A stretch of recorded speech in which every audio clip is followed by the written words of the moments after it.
কি ওরে বাবা রে ইদানিং চোখের সামনে যে স্বপ্ন টপ্ন আসে এককালে বাজে।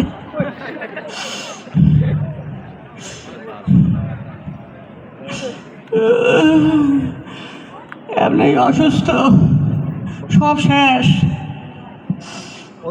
এই শীতের মধ্যে পাইছি একটু, কি কমু না বুঝাই কইলে বলবেন না। এইটা চেনেন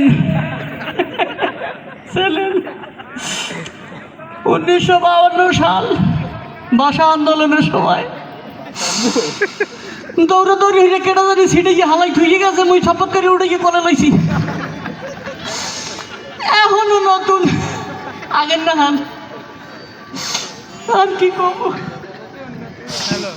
এই একটু ছালা দেখছেন, এই সকলটি দেখেন, এই একটু ছালা, এই ছালাটা আইতে যাইতে আছি, যাইয়ে দেখি কি একটা গরু গরুর পাশে হুগা দেওয়া, একটু ঘেরা নাই ব্যাপার না। পয়সা একটা জামা কিনতে যাবো, কিনবেন নেই শীতে। যাই হোক,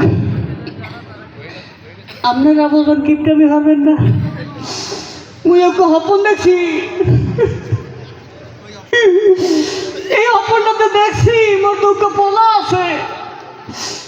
এই আমার এত অর্থ সম্পত্তি আর কেমনে দেখে শুনে রাখবে, এইটাই আমি আপনাকে একটু ঘটনাটা দেখাবো বা কম বলবেন।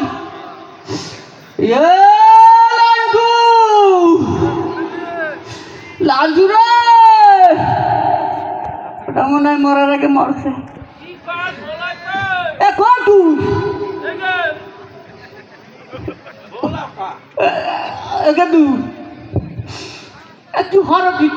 আমি একটু ব্যস্ত আছি, ছাগল কুত্তা এগুলো দেখা লাগে না, এগুলো বাড়ি অসুবিধে।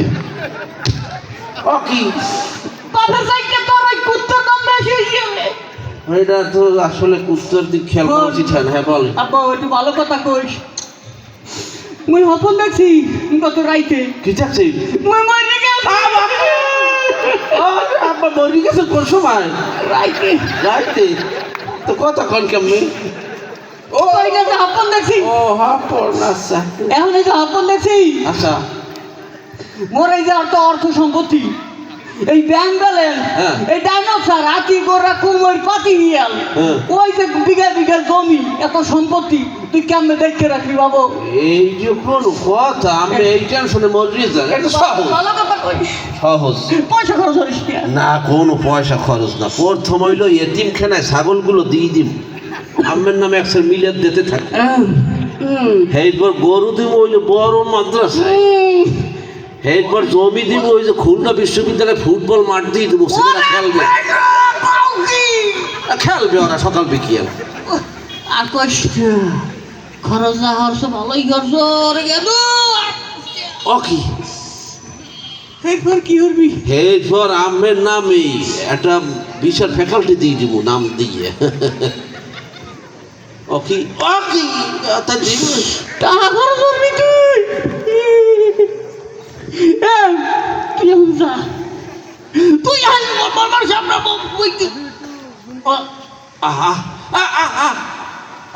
ব্যবসায়ী করছে, কারণ মধ্যে বুদ্ধি আছে বেটা। মানিক একটা কই টাহা লাগবে না বই, টাহা তোর সিংহ হেডার একটু ওড়েন ওড়েন, টাহার বলতে পান টাহা ধরি না, এই অবস্থা। না আমি কইছি, আমি মনে কইছি তুই এখনো মনে হয় ঘাড়ে গেছ, তুই যা, তুই যা কই তো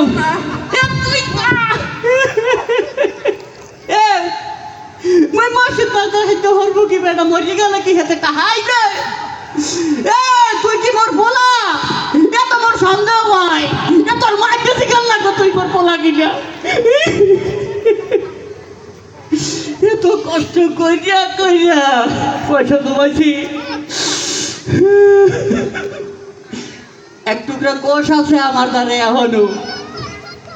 56 সালে এক জায়গায় দাওয়াত দিছে মেজবান এইটা খাই গেলাম কে থুইয়া দিয়া আমার পয়সা দিয়ে এরকম কইরা তোর বাপের টাকা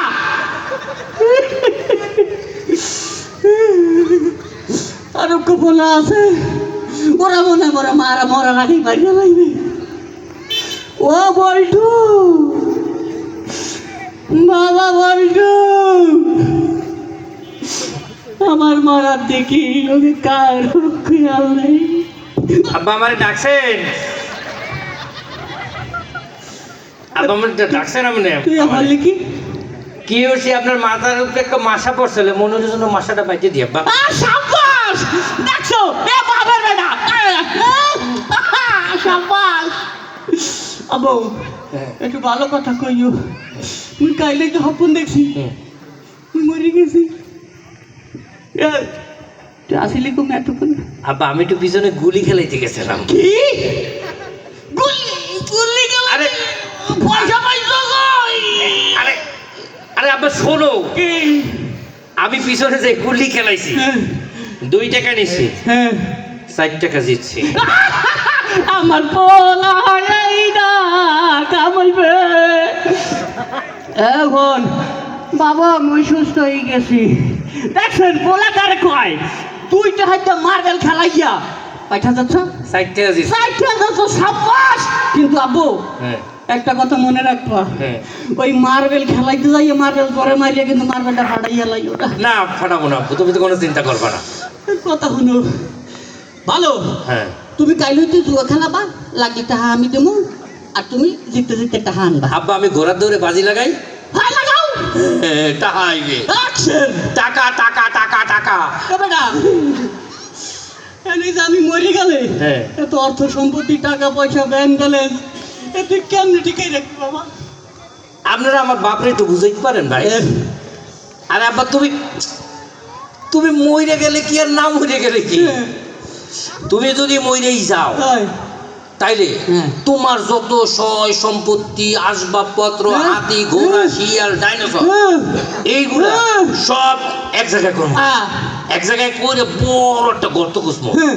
এর মধ্যে ঢুকাই দেবো তারপর তারপরে তোমার যা কিছু আছে সয় সম্পত্তি টাকা পয়সা ব্যাংক ব্যালেন্স এইগুলো এনেও গর্তের ভিতরে ঢুকাই দেবো সাবাস এমন ব্যবস্থা করে দেবো হুম। যাতে ভিতরে ঢুকবে কিন্তু বাইরে যাবে না সাবাস আরে আমার পোলা আরে আব্বা দাঁড়াও এরপরে আরো সুযোগ আছে কি এরপরে আব্বা তোমার চোখ কয়টা আমার চোখ দুইটা একটা আমি বেচে দেবো সাবাস আরে আল্লাহ দেখছো মরার পর টাই সাবাস তারপর আরে আরো সুবিধা আছে তো আব্বা কি তোমার কান কয়টা দুগ্গ একটা বেচে দেবো ওরে আল্লাহ টাইবে সাবাস আরে এদিকে তোমার কিডনি কয়টা কিডনিও তো দুইটা একটা বেচে দেবো সাবাস ওরে আল্লাহ আরে আমার সার্থক জনম আম্মা তোমায় ভালোবেসে তোমায় তুমি আমার পোলা তারপর আব্বা এবার কি ঠিক আছে এই হ্যাঁ শোন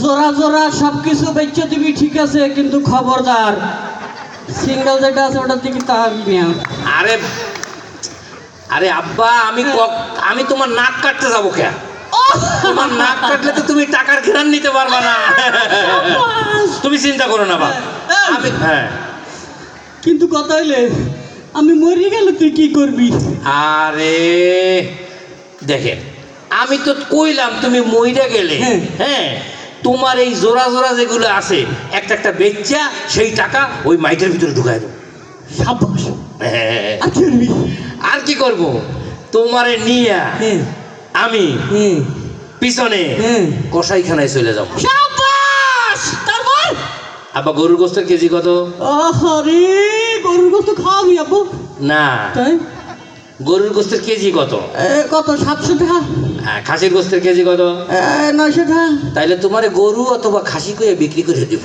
ওরে আল্লাহ রে দেখছেন আমার পোলা কি আল্লাহ রে তোর আরেকটা তুমি দিবে না সাবাস এরপর এরপরে হ্যাঁ। তোমার যে হাড্ডি গুড্ডি থাকবে হ্যাঁ এইগুলো কিন্তু আমি ফালাবো না কি করবি এইগুলো নিয়ে আমি হ্যাঁ। হাড্ডি কোম্পানিতে বিক্রি করে দেবো সাবাস কিন্তু টাকা আইবে বাবা হ্যাঁ। কথা কিন্তু একটা খারাপ হ্যাঁ তুমি যত যাই করো না কেন খবরদার এই ভার্সিটির দক্ষিণ পাশে কিন্তু কেউ দেয় বেসপা না। কে? ওরা খায় বাহি, পয়সাও দেয় কম। হ্যাঁ। বেসপার লোকে ওই দু উত্তর পাড়ায়। হ্যাঁ, ওরা খায় নগদ, পয়সাও দেয় বেশি। মাশাআল্লাহ, মাশাআল্লাহ। পোলার মতো যদি পোলা হয় তো কইলেও যথেষ্ট। আহ, আমার টাহা টাহা টাহা রে। আব্বা, তাহলে তুমি এবার ঘুরো, এবার এই সোজা আইটা যাও। আমরা কি এরকম কৃপণতা করব? টাহা রে। কথা বলেন, এরকম কৃপণতা কি আমরা করব? না, করব না। আমরা আবারও গান শুনবো। গান শোনানোর জন্য আমি মঞ্চে শিল্পীদেরকে আমন্ত্রণ জানাচ্ছি।